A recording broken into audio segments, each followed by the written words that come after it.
9 Juni tahun melaporkan penambahan 72.921 kasus lokal. Walau ada penurunan, namun juga ada 211 kasus meninggal, mencatat rekor tertinggi. Dalam laporan ada 575 kasus bergejala berat. Namun jika melihat kawasan penularan, maka jelas terlihat ada penurunan di kawasan Taipei, New Taipei, dan Taoyuan. 在北部在三都基本上它的一个确诊率相对的涵盖的都比较从11、12到17，所以它基本上大家看到都往下是在降。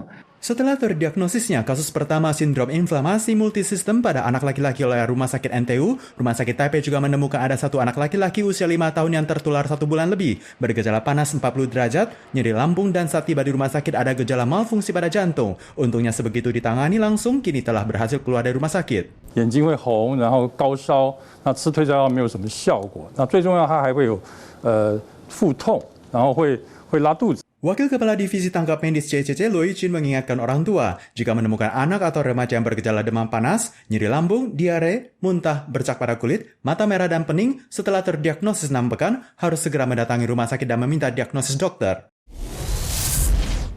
Musim hujan belum mempengaruhi Taiwan. Jalan Southern Cross Island dan pinggir bukit di Jalan Fuxing terjadi tanah longsor. Jalanan sempat ditutup sementara hari Rabu kemarin. Hujan deras yang turun berturut telah menyebabkan jalan aspal di Dusun Tachi, di Desa Pausan, Kabupaten Hsinchu anjlok, tiang listrik bengkok dan sempat mati listrik mati air. Ada 20-an orang terperangkap tidak bisa keluar. Ancaman meluas hingga ke rumah warga. 本来是小小的裂纹，然后到坍塌，到现在完全无法，不要说什么车辆，人员都完全无法。那跟着它继续在滑的情况下，再接下去就是人命的问题了。 Hujan deras yang terus mengguyur telah menyebabkan kecelakaan lalu lintas yang parah. Kondisi sembraut, banyak mobil besar yang tabrakan menjadi satu dan badan mobil penyok. Tol minyak berserakan di jalan. 9 Juni pukul 4 dini hari, Jalan Nasional nomor 3 di Nangtol Lajur Utara, tepatnya pada kilometer 226,7, sebuah mobil kecil lepas kendali di jalan yang licin akibat hujan, menyebabkan 4 mobil besar dan truk tabrakan beruntun. Selain itu ada 1 mobil kecil yang juga terpengaruh, mengakibatkan 1 mati dan 3 luka-luka. 一部小客车与一部半连接车发生碰撞。 后方车辆2次事故。 Pihak CWW menjelaskan meskipun peringatan hujan deras telah dicabut, di pesisir pantai bagian barat masih ada hujan deras sporadis. Warga yang keluar rumah atau naik gunung diimbau tetap hati-hati. Kondisi pandemi memanas di sentral dan selatan Taiwan. Terlihat banquet hall luas yang kosong melompong, pemasukan alami keterpurukan. Pemilik hotel di Taichung ini menyebutkan jika ruang perjamuan terkadang kosong sebulan tanpa ada kegiatan. Pemasukan anjlok 90% tahun ini dan kini kesulitan bertahan dengan pengeluaran 5 juta dolar Taiwan per bulan. Merujuk data MOL, ada 3.152 pegawai usaha bidang mamin dan penginapan yang waktu kerjanya dikurangi, artinya libur tanpa gaji, mencatat yang tertinggi tahun ini. Di wilayah sentral dan selatan, di mana pandemi sedang memanas, ada hotel dan restoran waralaba yang melaporkan kondisi libur tanpa gaji total ada 300-an orang. MOL segera meluncurkan program subsidi terkait.